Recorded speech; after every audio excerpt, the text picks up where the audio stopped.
133 ini ya kita akan belajar beberapa ayat ya dalam Al-Quran. Insyaallah kita akan lihat ayat ke-45 dari Quran surat Al-An'am. Ayat ke-45 surat Al-An'am. Perhatikan, Allah Subhanahu wa taala menyebutkan faquti'a dabirul qaumil ladzina zalamu. Faquti'a dabirul qaumil ladzina zalamu. Maka orang-orang yang zalim itu akan dicabut ya sama Allah sampai ke akar-akarnya ya.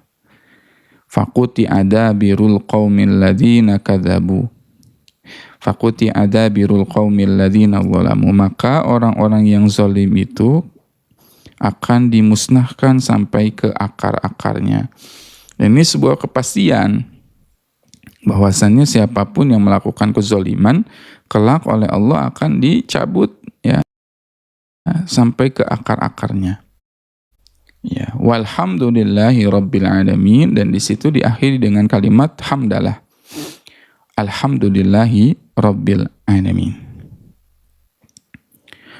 Kemudian di ayat 46 Allah berfirman, "Qul ara'aitum," katakanlah wahai Muhammad, terangkanlah kepadaku. Nah, ini hal yang harus kita waspadai ya. Ketika Allah mencabut beberapa hal dalam diri kita. Ya, ketika Allah mencabut beberapa hal dalam diri kita. Apa saja nih, perhatikan. Qul ara'aitum in akhadallah, ketika Allah mengambil dari kalian apa nih? Nah, sam'akum. Satu, sam'akum. Nah, in akhadallahu sam'akum, pendengaran. Yang kedua, wa absarakum. In akhadallahu sam'akum wa absarakum. Nah, yang kedua ini baru nih. Wa absarakum, penglihatan kita.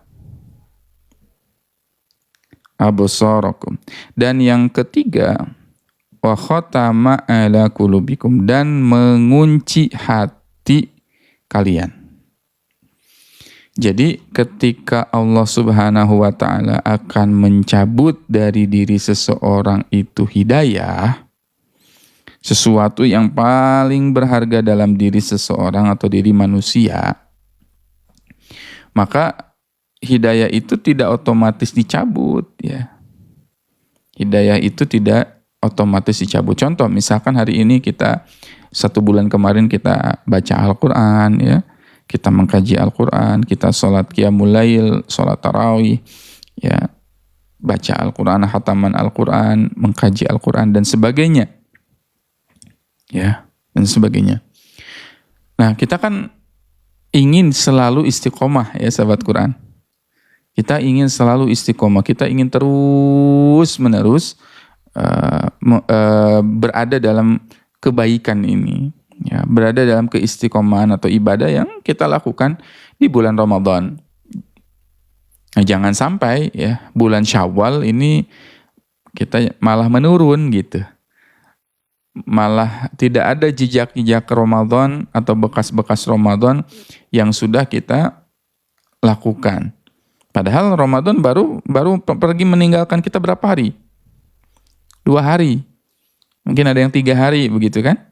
Ramadan baru meninggalkan kita beberapa saat saja. Tapi banyak manusia-manusia yang sudah seperti tidak kenal lagi dengan Ramadan. Ya, sudah seperti tidak mengenal lagi Ramadan. Ya, padahal Ramadan baru meninggalkan kita hanya beberapa jam saja hitungannya. Nah, ketika Allah Subhanahu wa taala mengambil hidayah pada diri seseorang, itu enggak tiba-tiba langsung dicabut hidayah itu. Misalkan seseorang ya tiba-tiba dicabut saja hidayahnya, enggak. Akan pelan-pelan, sedikit demi sedikit. Ada tahapan demi tahapannya. Nah, ini yang harus kita pelajari, apa saja ya supaya kita mengetahuinya. Yang pertama kali Allah akan cabut dalam seseorang itu adalah sam'akum. Nah, perhatikan. Qul ara'aitum in akhadha sam'akum. In akhadallahu sam'akum. Jadi Allah itu akan mencabut terlebih dahulu hidayah pada diri seseorang itu lewat pendengarannya. Ya, lewat pendengarannya dulu. Dicabut pendengarannya sehingga pendengarannya itu, telinganya itu tidak dipakai untuk mendengarkan kebaikan. Tidak dipakai untuk mendengarkan ayat-ayat Allah. Tidak dipakai untuk ya mendengarkan hal-hal yang baik, nasihat-nasihat agama dan sebagainya. Jadi yang pertama kali dicabut apa? Sam'akum, pendengaran kita. Kenapa Ustaz Allah mencabut hidayah lewat pendengaran dulu? Karena pendengaran itu adalah gerbang menuju masuknya hidayah. Jadi gimana hidayah itu bisa meresap ke dalam hati kalau pendengarannya saja ditutup. Dari awal tuh telinganya udah ditutup. Ya, misal ibu-ibu di sini membangunkan anak ya. Anaknya membangunkan anaknya untuk sholat. Tapi ternyata anak itu pakai headset di telinganya. Ya, pakai headset di telinganya, pakai sumbatan ya, di sini ada disumbat. Sekencang apapun ya kita teriak kepada orang yang ibaratnya ditutup telinganya, itu akan terdengar atau tidak? Kalau kita teriak-teriak nih kepada orang yang ibaratnya orang yang apa? Ya namanya kita pengen teriakin gitu ya, tapi dia ditutup telinganya. Sekencang apapun tidak akan terdengar. Nggak akan kedengeran. Kenapa? Karena telinganya disumbat. Ya, dan nanti banyak ayat-ayat Al-Qur'an yang menyebutkan ya wa fi adhanihim waqra. Dan di telinga mereka ada sumbatan. Ya sehingga kalau sudah disumbat telinganya gimana bisa mendengar? Ya hidayah nggak akan mungkin masuk kalau telinganya sudah disumbat.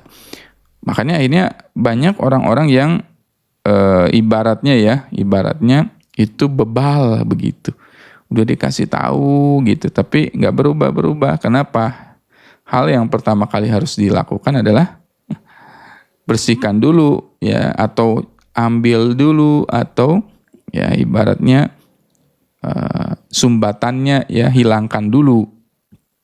Ya, sumbatannya hilangkan dulu baru bisa mendengar. Nah, kalau udah bisa mendengar tuh enak ya. Yang kedua, kalau Allah sudah mencabut pendengaran pada diri seseorang, wa absarakum, Allah akan cabut ya penglihatan mereka. Ya, Allah akan cabut penglihatan mereka.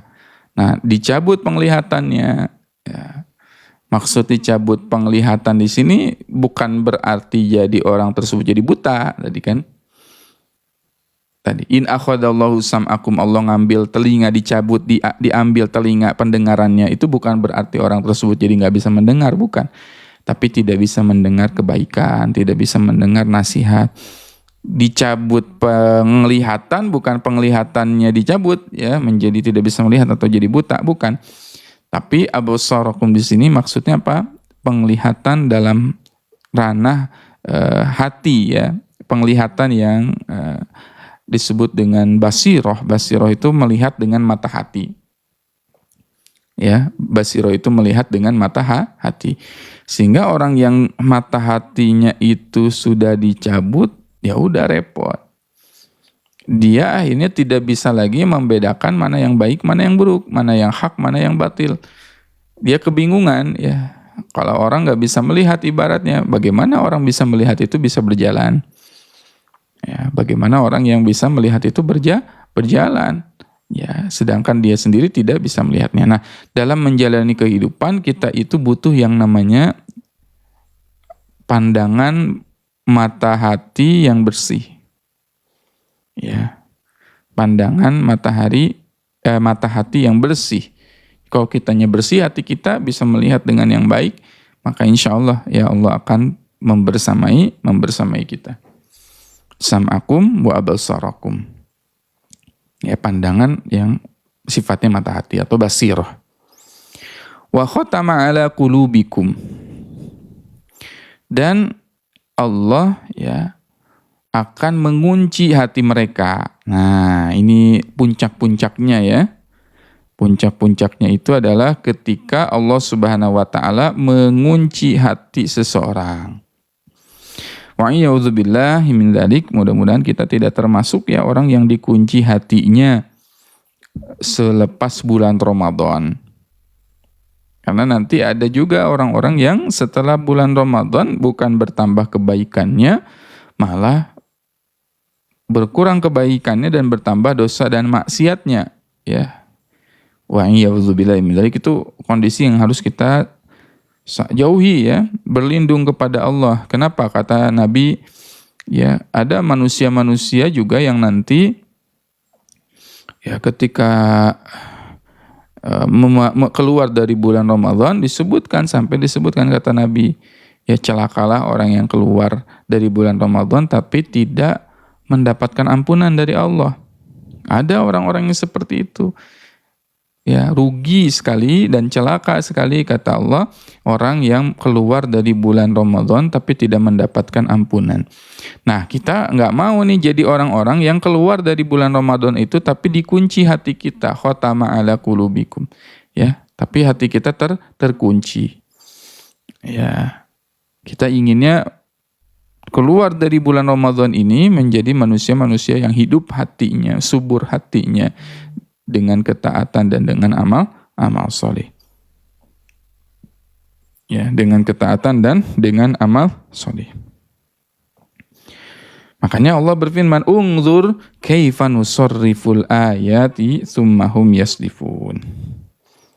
Perhatikanlah bagaimana kami menjelaskan nusarriful ayat, berulang-ulang ayat-ayat itu ya. Wahum yasdifun, dan mereka itu tetap berpaling dari ayat-ayat Allah. Ya. Kemudian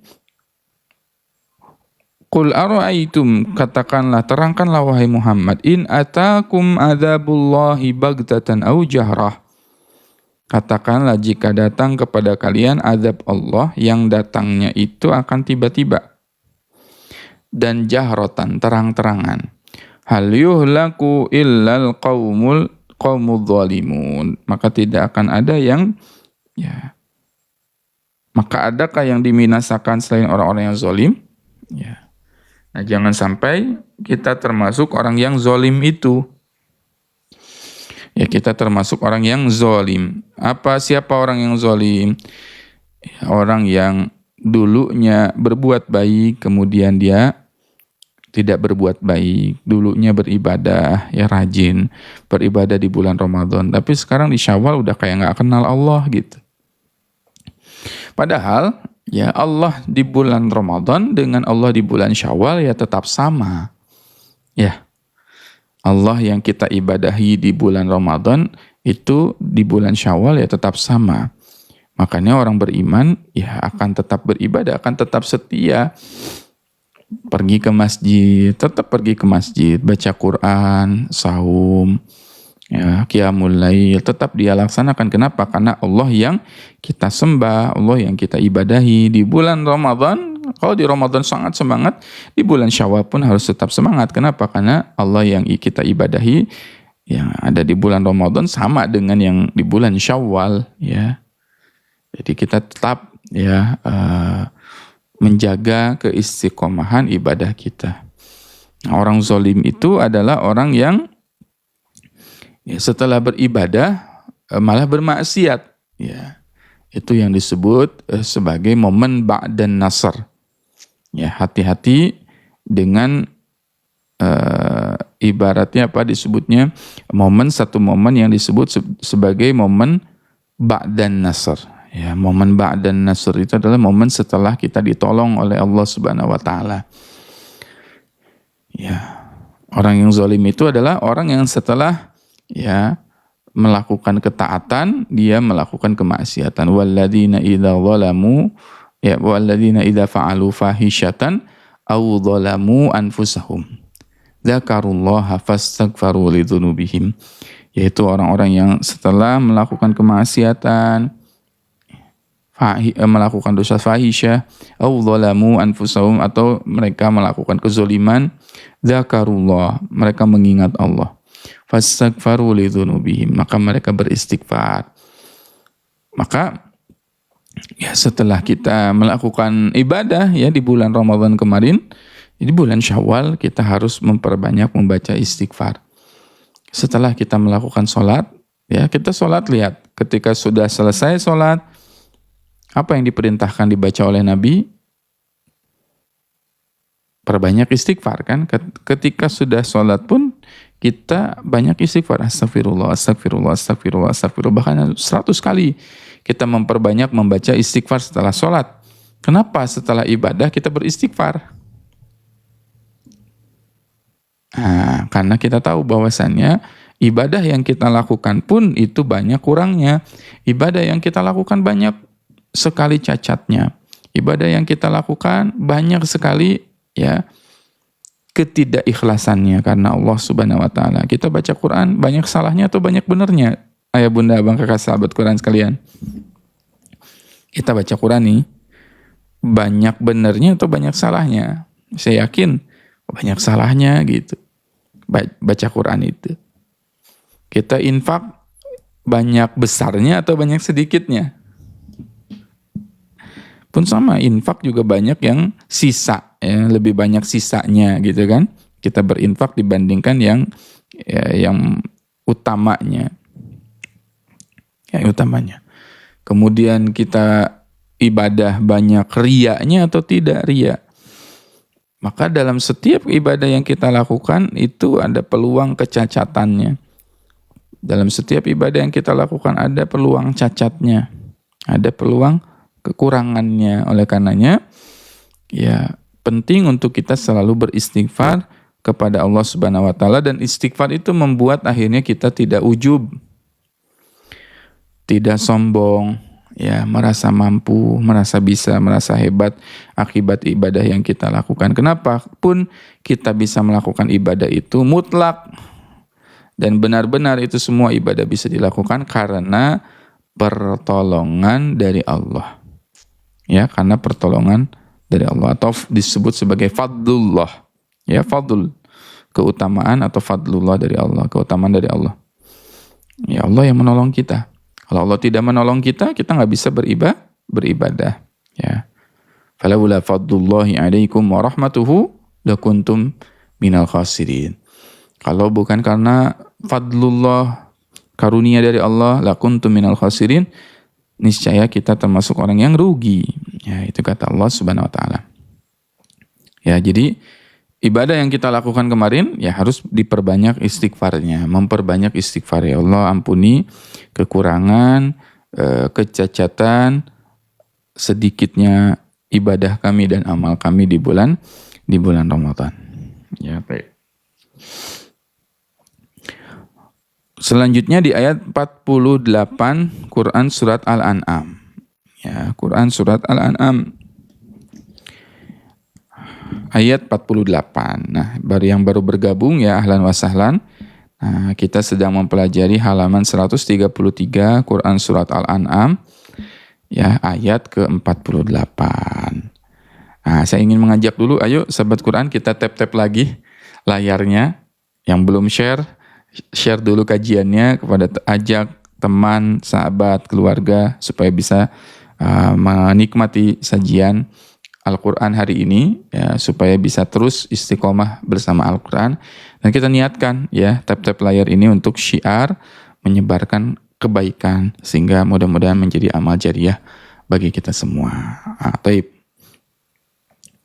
Wa ma nursilul mursalina illa mubasyirina wa mundhirin. Dan tidaklah ya kami utus para rasul itu kecuali untuk menjadi mubasyirin, orang yang memberikan kabar gembira, dan Wa mundirin, orang yang memberikan apa? Peringatan. Nah, memberikan peringatan. Perhatikan di sini. Dan tidaklah kami mengutus para rasul itu. Wa ma nursilul mursalin, kami tidak mengutus para rasul itu illa kecuali untuk orang-orang yang memberikan apa? Mubasyirin.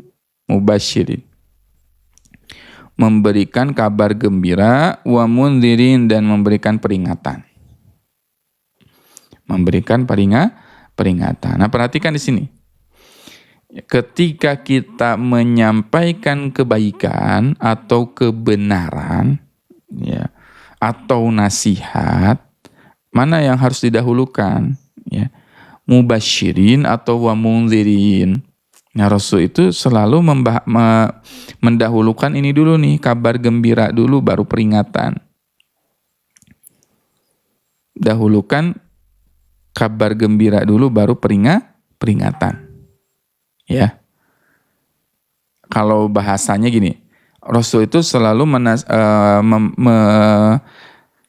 mengajak kepada para sahabat itu selalu dengan surga dulu nih, dijelasinnya ya, tentang dimotivasinya dengan mubasyirin, hal-hal yang membahagiakan, menggembirakan, ya, dengan surga dan sebagainya.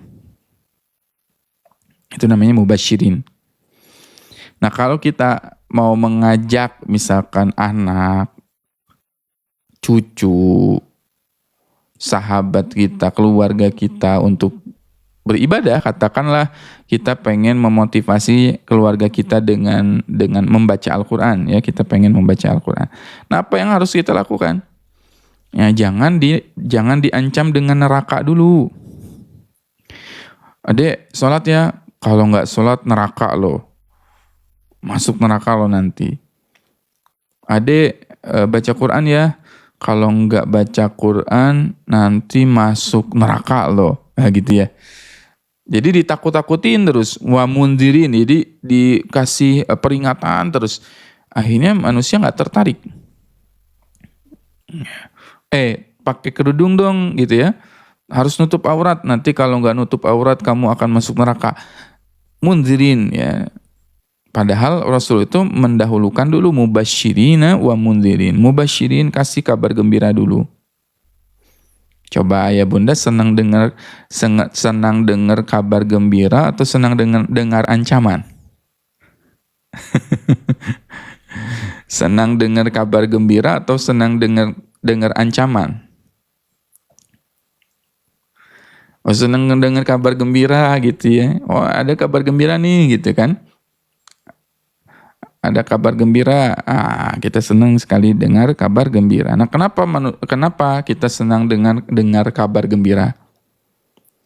Kenapa kita senang dengar kabar gembira? Nah, kita lihat ya. Kita lihat di sini ya sebentar. Kita lihat.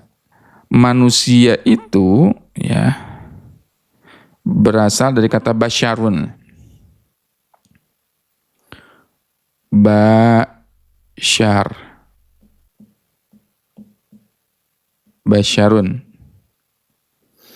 Basyarun berasal dari 3 kata, huruf ba, huruf shin, huruf ro.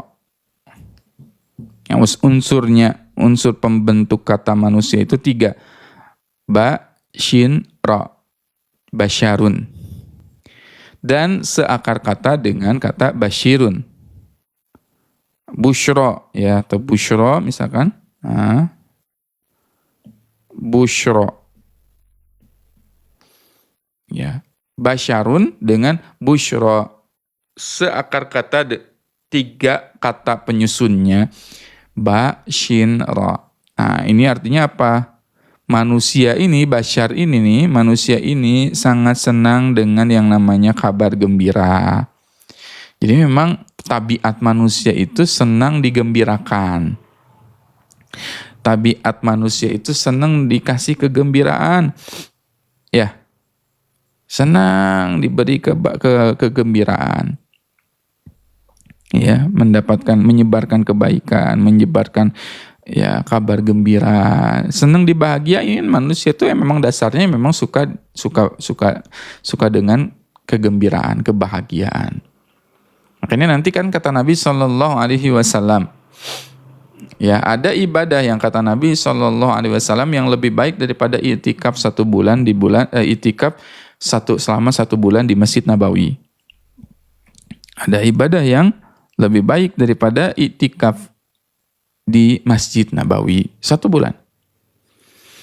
Kita bisa bayangkan, kita sholat di Masjid Nabawi, 1 rakaatnya berapa? Berapa kali lipat kita sholat di Masjid Nabawi? Kalau di Masjidil Haram 100.000 kali lipat. Kita ibadah di sana. 100.000 kali lipat kita sholat di Masjidil Haram. Kalau sholat di Masjid Nabawi, 1.000 kali lipat. Setiap kali sholat dapat 1.000. Setiap kali sholat dapat 1.000. Setiap kali sholat dapat 1.000. Allahu Akbar. Lalu bagaimana kalau seseorang itu itikaf di Masjid Nabawi selama 1 bulan? Berapa kali dia sholat? Berapa kali dia baca Quran? Berapa kali dia melakukan ibadah, aktivitas ibadah? Banyak kan? Banyak sekali. Pahalanya pasti banyak sekali. Nah, kata Nabi SAW, kata Rasulullah SAW, ada ternyata ibadah yang lebih baik daripada i'tikaf di Masjid Nabawi 1 bulan. Allahu Akbar.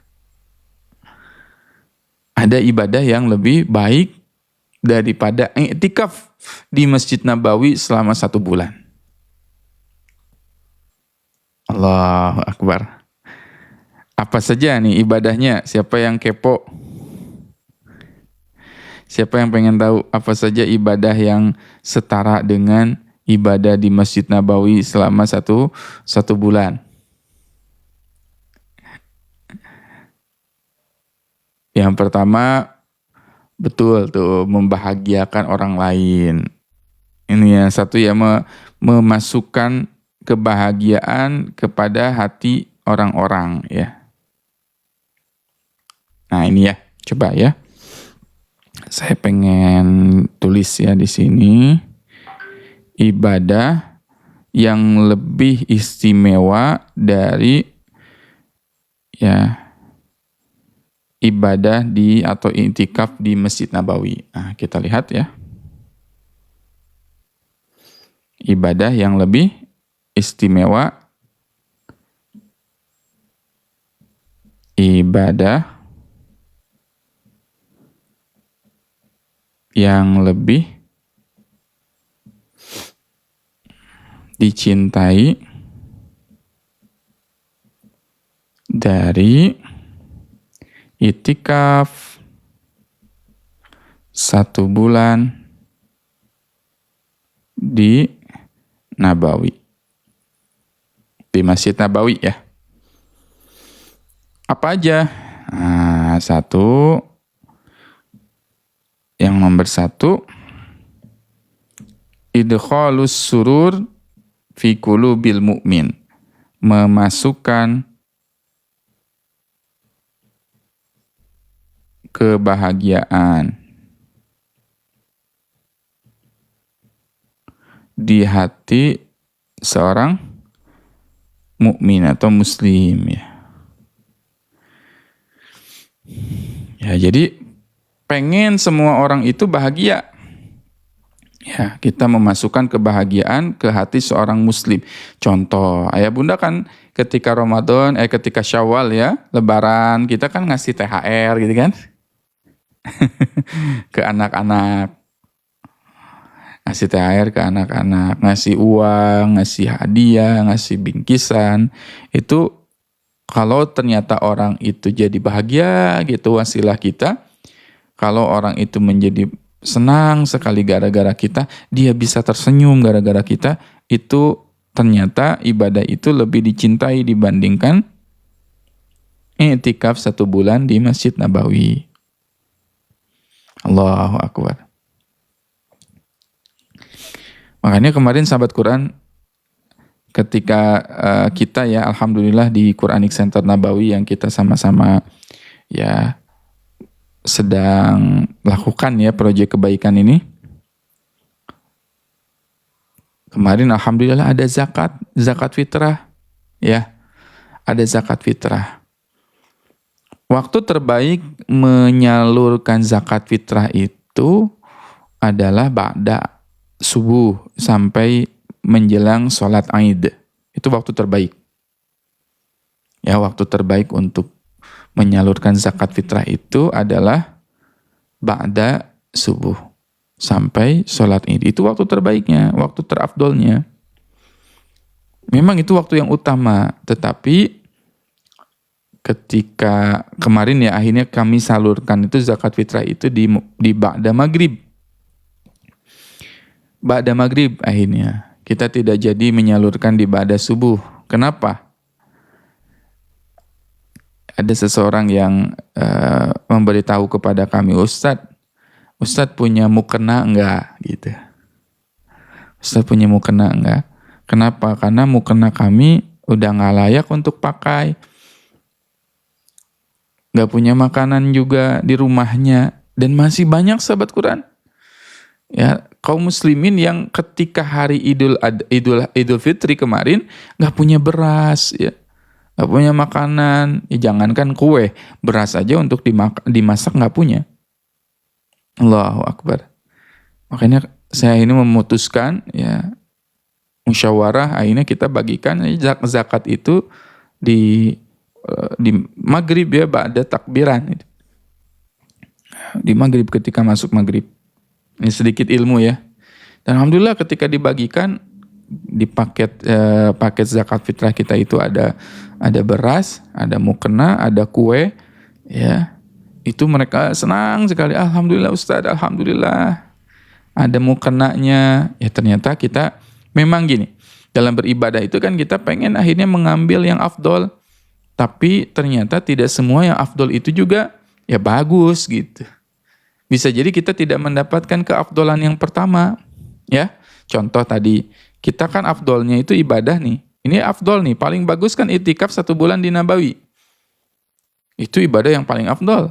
Tetapi yang afdol ini, yang paling afdol ini ternyata bisa dikalahkan dengan ibadah-ibadah yang lain yang sesuai dengan prioritasnya. Ini kita bagikan ketika malam takbiran itu dan Masya Allah. Ya, saya dapat laporan itu banyak ya. Alhamdulillah Ustadz, mukenanya kepake ketika sholat Id. Kebayang kan kalau kita memberikannya mungkin ya ba'da subuh sampai nanti menjelang Id, bisa jadi orang nggak ngeh ada mukena di dalamnya. Dan ketika mereka pakai dengan wajah yang berseri-seri, Allahu Akbar. Itu memasukkan kebahagiaan ke hati seorang muslim. Ibadah yang lebih dicintai dibandingkan i'tikaf di 1 bulan di Masjid Nabawi. Allahu Akbar. Makanya saya tuh kepikiran ya sahabat Quran ya. Kalau kita itu, kemarin ayah bunda zakat itu berapa? Zakat fitrah kemarin. Berapa puluh ribu? Ya, 30 ribu, 40 ribu, 50 ribu. Kira-kira berapa tuh di tempat masing-masing? Ya, di tempat masing-masing. Beda-beda ya. Saya tuh kepikiran sekali, ya Allah, kita tuh sangat bisa sebetulnya mengeluarkan zakat fitrah ya 50 ribu 1 tahun ya, Masya Allah. Dan sebetulnya kita itu sangat bisa ya mengeluarkan zakat fitrah itu tiap bulan harusnya. Bukan zakat fitrah ya, tapi mengeluarkan uang harta di jalan Allah Subhanahu wa Ta'ala. Ya 50 ribu aja kita beliin beras, bagikan ke kaum fakir miskin yang membutuhkan. Ya, dan insya Allah ya, saya akhirnya dan tim ya kita ingin menyiarkan ya, membiasakan bahwasannya ya zakat itu atau memberikan beras itu nggak harus di Ramadan saja.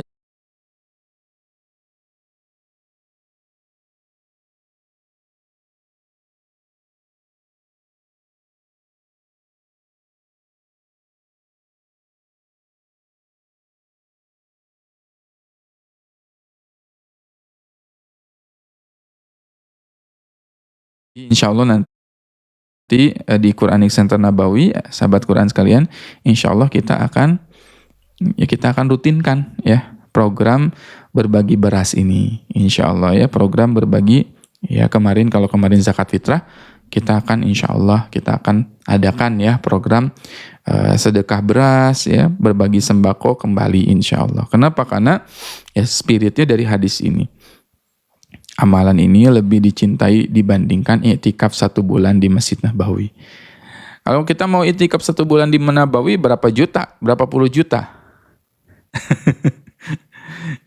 Ya umroh aja misalkan 9 hari udah 25 juta. 9 hari. Ya kalau mau sebulan bisa jadi 50 juta. Ini dengan mengeluarkan 50 ribu, kita bisa dapat ibadah ya. Apakah Ustadz termasuk memasukkan kebahagiaan kepada hati anak? Termasuk enggak? Ya termasuk. Kepada suami termasuk tidak? Termasuk. Ayah bunda, misalkan bunda-bunda di sini ya membahagiakan suaminya. Ketika membahagiakan suaminya, suami akhirnya jadi bahagia, jadi tersenyum. Apakah jadi dapat pahala 1 bulan i'tikaf di Masjid Nabawi? Dapat. Kita sebagai anak kemudian membahagiakan orang tua kita kemudian menjadi tersenyum, wasilah kita itu dapat juga pahala i'tikaf 1 bulan di Masjid Nabawi. Gitu ya. Masuk. Ya siapapun itu selama dia muslim, dibahagiakan oleh kita, dia jadi bahagia, wasilah kita, maka kita dapat. Maka ini ibadah ya, ibadah membahagiakan itu adalah ibadah yang paling menyenangkan sebetulnya ya. Ringan tapi ternyata pahalanya besar. Lebih dicintai kata Nabi kan pahalanya. Amalan yang kan kata seorang sahabat itu bertanya ya. Laki-laki bertanya kepada Nabi. Ayyun nas ahabbu ilallah. Manusia yang paling dicintai sama Allah itu siapa sih gitu. Wa ayyul a'mal ahabbu ilallah. Dan amalan apa yang paling dicintai oleh Allah, kata seorang laki-laki ini kan latar belakangnya ada hadis ini kan datang seorang sahabat ya laki-laki datang kepada Nabi, ya Rasulullah, ayyun nas ahabbu ilallah. Manusia mana yang paling dicintai oleh Nabi? Dan amal apa yang paling dicintai oleh Nabi? Yang pertama kata Nabi, manusia yang paling dicintai oleh Nabi adalah siapa nih yang tahu? Siapa manusia yang paling dicintai oleh Allah? Manusia yang paling dicintai sama Allah. Ada yang tahu nggak? Kalau nggak tahu boleh ketik angka 1 deh. Kalau nggak tahu. Yang nggak tahu manusia yang paling dicintai Allah itu siapa sih? Ayo. Ustadz nggak tahu, saya nggak tahu, boleh ketik angka 1. Ayyun nas ahabbu ilallah. Siapa yang manusia yang paling dicintai oleh Allah. Nah kata Nabi, manusia yang paling dicintai oleh Allah adalah manusia yang anfa'ahum linnas. Manusia yang bermanfaat bagi manusia lainnya. Itu tuh. Boleh diketik ya. Manusia yang paling dicintai oleh Allah adalah manusia yang bermanfaat bagi manusia lainnya. Itu tuh. Kita menjadi jalan manfaat bagi orang lain. Itu paling dicintai sama Allah. Manusia yang paling dicintai. Kita jadi wasilah orang dekat dengan Quran. Itu dicintai oleh Allah, memberi manfaat. Ya. Kita menjadi orang yang memberikan manfaat kepada orang lain, itu dicintai oleh Allah Subhanahu wa taala. Siapapun yang memberikan manfaat kepada orang lain akan dicintai oleh Allah Subhanahu wa taala. Nah, sekarang tadi kan wa ayyul a'mal ahabbu ilallah. Amal apa yang paling dicintai oleh Allah? Yang pertama adalah idkhalus surur fi qulubil muslim. Memasukkan kebahagiaan ke hati seorang muslim. Nah, itu yang pertama ya. Yang kedua nih, yang kedua adalah dan menyingkirkan berbagai kesulitan. Menyingkirkan kesulitan. Ini ya. Menyingkirkan kesulitan. Ini orang yang dicintai, paling dicintai. Menyingkirkan berbagai macam kesulitan pada orang lain. Orang lain lagi susah, itu ya. Kita singkirkan kesulitannya, kita bantu.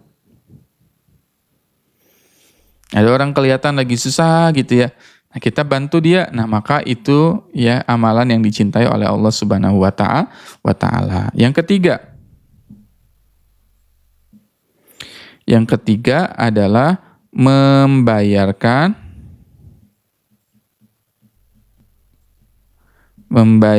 hutang orang lain.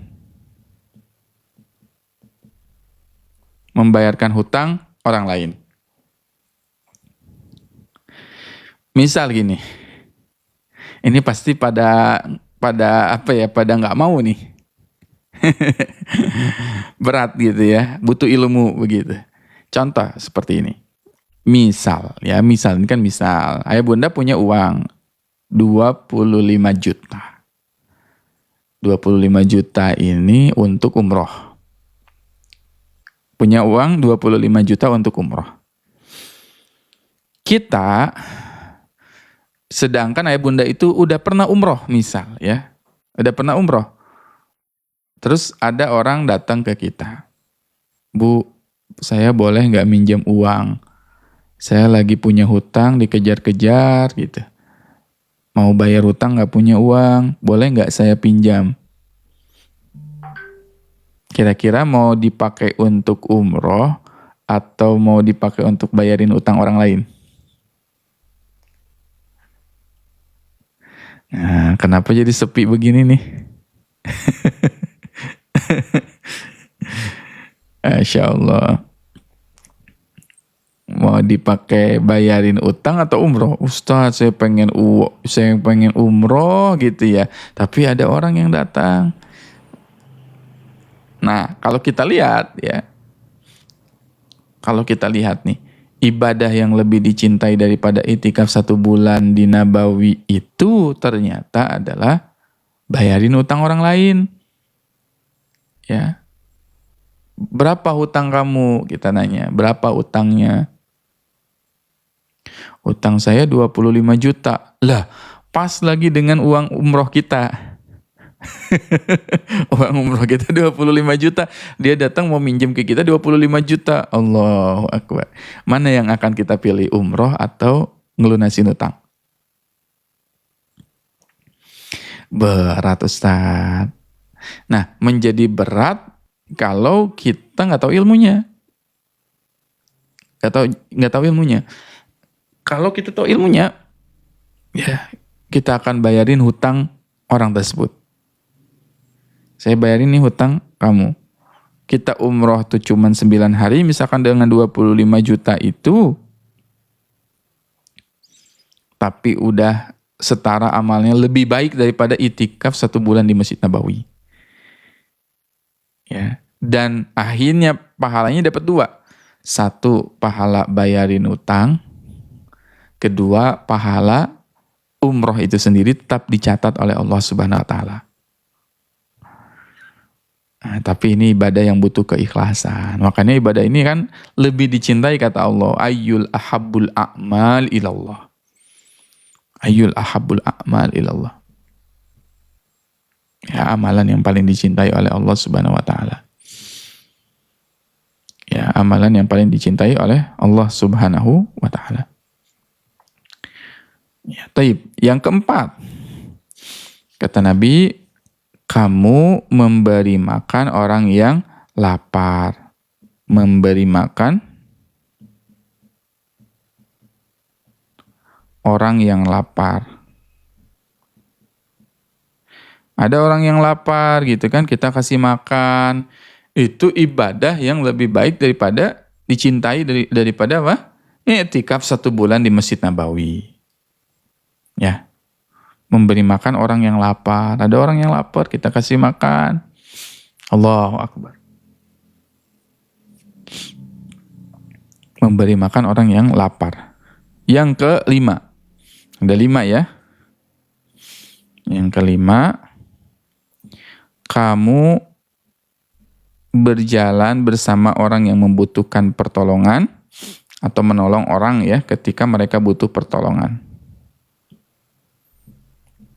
Menolong orang lain ketika orang lain itu butuh pertolongan. Nah, kata Nabi, 5 amalan ini adalah amalan yang itu lebih baik, bahasa hadis nabinya itu ya. Itu lebih baik daripada i'tikaf di masjidku selama 1 bulan. Itu lebih baik, kalimat hadisnya ya. Ini lebih baik daripada i'tikaf di Masjid Nabawi 1 bulan. Di redaksi hadisnya yang lain, lebih baik daripada sholat di masjidku selama 1 bulan. Selama 1 bulan. Jadi kita tuh bisa dapat peluang amal sahabat Al-Quran ketika kita nggak punya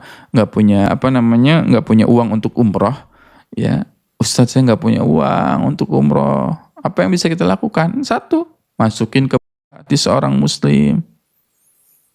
Kita lihat teman kita ini wajahnya kayaknya sedang sedih gitu, kelihatannya wajahnya kayaknya lagi sedih nih. Kita ajak deh, kok sedih ngelamun terus, yuk kita ikut yuk, ngebakso yuk. Ajak ngebakso itu. Sama kita diajak ngebakso. Beli bakso yuk, kita ke depan yuk makan. Bakso paling berapa sih? Harga bakso nggak akan sampai 5 juta ya. Harga bakso paling cuman 10.000, 20.000, 30.000 lah ya. Paling mahal itu 30.000 semangkok. Kita kasih, makan yuk, makan bakso yuk sama saya. Kita traktir orang itu makan bakso dan dia langsung senyum. Masya Allah, makasih ya, ini udah dikasih bakso gitu kan. Nah, itu tuh lebih dicintai dibandingkan i'tikaf di Masjid Nabawi 1 bulan. Dan murah ya, kita naktir bakso berapa tuh? Ya naktir bakso paling habis 20.000. Sedangkan umroh kan 1 bulan Ramadan ya bisa 50 juta, 60 juta gitu. 30 gitu. Ternyata bisa dengan amalan kecil itu kita mendapatkan pahala yang besar di sisi Allah Subhanahu wa taala. Ya, memasukkan kebahagiaan ke hati seorang muslim itu lebih berharga. Ada orang yang nggak punya makanan gitu ya. Ya lagi lapar, kemudian kita ajak orang tersebut makan, kita kasih makan. Insya Allah itu ibadah yang lebih dicintai daripada i'tikaf di Masjid Nabawi selama 1 bulan. Ya, Masya Allah. Ya, Masya Allah. Jadi kalau kita mengetahui prioritas kita dalam beramal seperti ini, insya Allah gitu. Dan inilah yang akhirnya kita ingin coba terapkan di Quranic Center Nabawi yang sedang kita ikhtiarkan dan sedang kita bangun bersama-sama sahabat Quran. Saya selalu teringatkan ya dengan nasihat guru kami. Guru saya tuh pernah bilang gitu ya, dan kamu ya orang yang dekat sama Quran itu harus bahagia. Jangan sampai orang yang dekat sama Quran itu nggak bahagia, ya nggak senang gitu. Kenapa dia harus bahagia lah? Wong dia itu dekat sama kalamullah, ya dia itu dekat sama perkataannya Allah, dia itu dekat sama Allah, ya maka harus dibahagiakan. Orang yang dekat dengan Quran itu harus dibahagiakan. Tugas kita ya adalah membahagiakan orang yang dekat dengan Quran, dibahagiain gitu. Nah, kalau orang yang sudah dekat dengan Quran itu bahagia, maka Allah lah yang akan membahagiakan kita. Ya, kalau dulu ya, masih ingat ya jargon kita, tugas kita adalah membumikan Al-Quran, biarlah Al-Quran yang melangitkan kita. Nah, sekarang ada tambahan lagi, tugas kita membahagiakan, ya, tugas kita ibaratnya membahagiakan orang yang dekat dengan Quran. Lalu biarlah Al-Quran yang akan membahagiakan kita. Biarlah Allah yang akan membahagiakan kita. Ya, idkhalus surur fi qulubil mu'min. Saya teringat ya dengan guru kami, Allah yarham, Kiai Jazir. beliau mengelola masjid Jogokarian ya waktu itu. Ada seseorang ya jamaah yang butuh uang. Ditanya berapa butuhnya, 40 juta. Kas masjid ada berapa? Ya kas masjidnya ada 40 juta. Akhirnya kas masjidnya dipakai untuk nutupin ya kekurangan atau kesusahan itu. 40 jutanya langsung disedekahkan. Habis akhirnya saldo masjid, kata beliau kan. Beliau cerita, alhamdulillah kas kita ada 40 juta. Kami kasihkan ke orang yang membutuhkan itu 40 juta. Akhirnya saldonya jadi 0. Saldo masjidnya jadi 0. Kemudian beliau akhirnya ngumumin ya di grup. Saldo kita ada jamaah yang membutuhkan uang 40 juta, saldo masjid kita ada 40 juta. Dan kita berikan. Kemudian alhamdulillah sekarang saldonya 0. Karena saldo kas masjid kita 0, yang mau berinfak silakan boleh datang ke masjid untuk berinfak. 40 juta saldonya 0. Ya, saldonya 0 di pagi hari, saldonya 0. Ketika diumumkan ke warga, ini saldo kita jadinya tinggal 0. Apa yang terjadi? Datang orang, saya mau wakaf, saya mau sedekah, saya mau menutup kas-kas gitu ya. Kas masjid di situ tuh ditutup sampai akhirnya di maghrib sudah terkumpul 100 juta. Sudah terkumpul berapa? 100 juta. Dari 40 juta tadi saldo masjidnya 40 juta kata beliau. Ya, ketika diumumkan saldo kas masjid kita jadi 0, akhirnya banyak yang wakaf, banyak yang sedekah dan tiba-tiba jadi 100 juta di maghribnya. Berkali lipat diganti sama Allah Subhanahu wa taala. Ya. Jadi memang ya yakin, bahkan di dalam hadis sesungguhnya Allah akan membersamai orang yang membersamai ya orang lain, orang yang sedang membutuhkan pertolongan. Allah akan bersama, wallahu fi aunil abdi. Allah akan ya menaungi orang yang ya mau menolong orang lain. Selama orang itu mau menolong orang lain, selama orang itu mau membantu orang lain. Jadi kehidupan kita itu juga susah. Kehidupan kita itu sulit. Ya, kita sendiri pun, Ustadz saya sendiri pun sedang susah. Saya sendiri pun sedang sulit. Tapi kalau kita lihat ke hadis Nabi SAW, wallah fi aunil abdi. Allah akan menolong kita selama kita mau menolong orang lain. Ya, selama kita mau membersamai orang lain. Kita sulit, ya betul. Itu susah sekali, sulit, tapi kita masih mau nolong orang lain, Allah akan bantu kita. Tapi kalau kita susah, sulit, nggak mau ngebantu orang lain, Allah nggak nolong kita.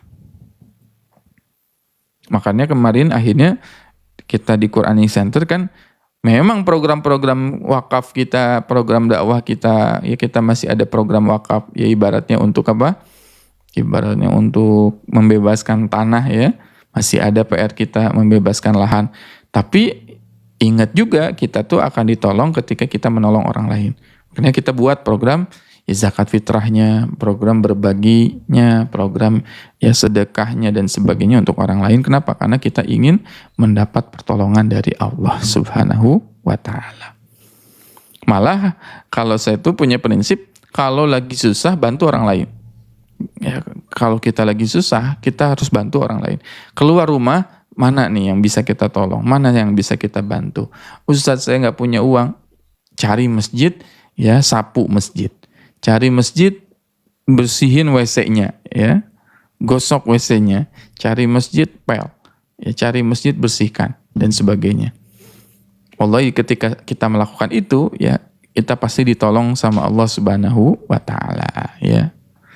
Kita ditolong oleh Allah Subhanahu wa taala. Ya, baik. Nah, ini sudah terlalu jauh ya dari ayat ini.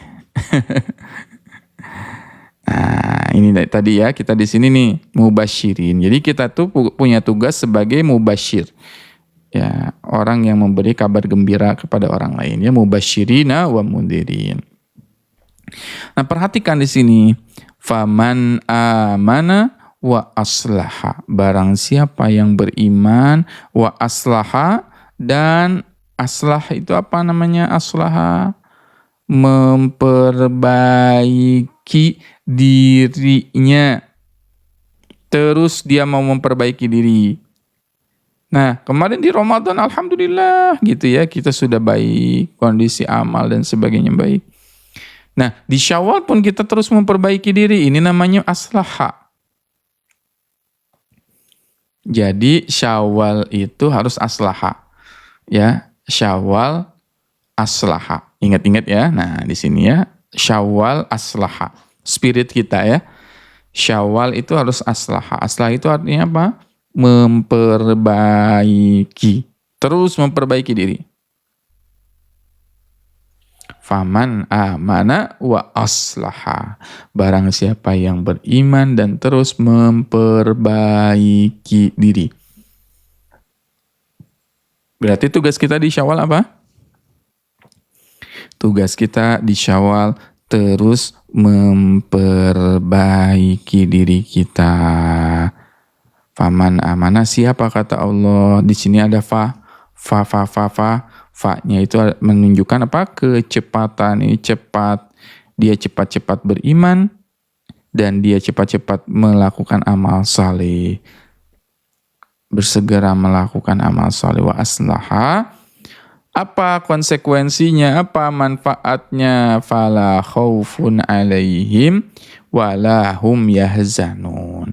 Orang yang selalu memperbaiki dirinya, maka dia tidak akan merasa ketakutan dan dia tidak akan merasakan kesedihan. Fala khaufun alaihim wala hum yahzanun. Maka saya itu selalu punya prinsip ya, sesuai dengan surat Al-Insyirah, fa'idha farogta fansab. Fa'idha farogta fansab. What is the next? Ramadan udah berlalu, Syawal apalagi nih? Gitu ya. Jadi setelah melakukan amal itu kita harus bertanya, kita harus bilang apalagi? Apalagi nih? What is the next Ramadan? Setelah Ramadan apa sih? Syawal mau ngapain? Gitu ya. Setelah baca Quran, tanya, what is the next? Apalagi? Amal yang mau dilakukan. Oh, berzikir. Setelah berzikir, apalagi? Oh, kajian sama Ustaz Wildan. Ya, pagi-pagi nih, ya, subuh, kajian. Tanya lagi, what is the next? Setelah kajian bersama Ustaz Wildan, apalagi? Oh, sholat duha. Setelah sholat duha, what is the next? Apalagi? Oh, sholat duhur. Sholat duhur ngapain? Baca Quran dan sebagainya. Sholat sunnah qobliyah. Setelah sholat qobliyah, apalagi? Oh, sholat sunnah ba'diyah. Setelah ba'diyah nanti, what is the next? Apalagi? Oh, nanti di asar zikir pagi, zikir petang. Oh, setelah zikir petang, what is the next? Apalagi? Ya, terus gitu. Jadi kita tuh jangan berhenti melakukan dengan satu amal. Ya, prinsipnya adalah jangan puas melakukan sebuah amal. Jangan pernah merasa cukup, jangan pernah merasa puas dengan amal yang kita lakukan. Ada orang yang, Ustadz, saya mau udah tadi baca Quran. Ya iya, udah tadi baca Quran. Tapi belum tentu juga diterima bacaan Quran yang tadi yang kita baca itu. Makanya lakukan amal yang lain. Itulah spirit fa'idha farogta fansab. Fa'idha farogta fansab. Kalau sudah selesai melakukan sebuah urusan, segeralah melakukan urusan yang lain. Kalau sudah melakukan sebuah amal, segeralah lakukan amal yang lain. Setelah melakukan Ramadan, ya, ibadah di bulan Ramadan, what is the next? Apa yang mau kita lakukan di bulan Syawal? Lakukan lagi. Dengan begitu insya Allah kita akhirnya tidak akan berhenti dalam melakukan amal. Terus aja berorientasinya kepada amal. Amal apa lagi ya? Amal apa lagi ya? Amal apa lagi? Akhirnya seorang muslim itu tidak ada yang namanya pengangguran. Nggak ada istilah nganggur ya pada diri seorang muslim, karena dia akan terus mencari amal apa yang bisa dia lakukan, amal apa yang bisa dia kerjakan, amal apa yang biasa dia ya persembahkan kepada Allah Subhanahu wa taala. Jadi nggak nganggur, nggak ngelamun gitu ya. Tidak melamun kan. Ngelamun gitu ya. Ada dulu di zaman Nabi SAW sahabat yang bernama Abu Umamah. Ya, Abu Umamah ini diam di masjid gitu di saat produktif ya, waktu produktif diam di masjid sampai Nabi bertanya, "Ya Abu Umamah, Wahai Abu Umamah, kenapa engkau diam terus di masjid saat orang lain produktif, saat orang lain belanja, pergi ke pasar, berjualan dan sebagainya. Maka kata Nabi, kata Abu Umamah, ya Rasulullah, sesungguhnya saya ini memiliki hutang. Ya, saya ini memiliki utang sehingga saya bingung harus ngapain lagi. Ya udah, akhirnya saya diam di masjid. Maka akhirnya Rasulullah mengajarkan sebuah doa kepada Abu Umamah. Apa doanya? Allahumma inni a'udzubika minal hammi wal hazan wa a'udzubika minal ajzi wal kasal wa a'udzubika minal jubni wal bukhl wa a'udzubika min ghalabatid daini wa qahrir rijal. Ya, ini doa yang diajarkan oleh Nabi SAW ke Abu Umamah Al-Bakhili. Dan ini suka dibaca ya oleh kita ketika kita zikir pagi dan petang ya. Allahumma inni a'udzubika minal hammi wal hazan wa a'udzubika minal ajzi wal kasal wa a'udzubika minal jubni wal bukhl wa a'udzubika min ghalabatid dain wa qahrir rijal. Masya Allah. Ya, alhamdulillah. Ini yang bisa kita pelajari dari halaman 133. Ya, dari Quran surat Al-An'am. Insya Allah besok kita akan belajar lagi Quran surat Al-An'am halaman 134. Mudah-mudahan Allah mudahkan kita, istiqomahkan kita dalam melakukan kebaikan. Sahabat Al-Quran yang dimuliakan oleh Allah, jazakumullah khair. Terima kasih yang sudah bergabung pada kesempatan pagi hari ini. Mudah-mudahan bermanfaat ilmunya. Ya, mudah-mudahan juga masih dalam nuansa Idul Fitri ini saya juga memohon maaf kalau banyak sekali kesalahan, ya, tutur kata, sikap yang barangkali ya tidak berkenan kepada ya bunda, abang kakak sekalian. Saya ingin mengucapkan juga taqabbalallahu minna wa minkum shalihal a'mal. Semoga Allah ya menerima ibadah kita. Ya, semoga Allah menerima semua kebaikan kita yang kita lakukan. Mudah-mudahan bermanfaat ilmunya. Jazakumullahu khair. Ya, minal aidin wal faidin kull am wa antum bi khair. Ya. Insyaallah besok kita bertemu kembali dalam kajian kita. Assalamualaikum warahmatullahi wabarakatuh.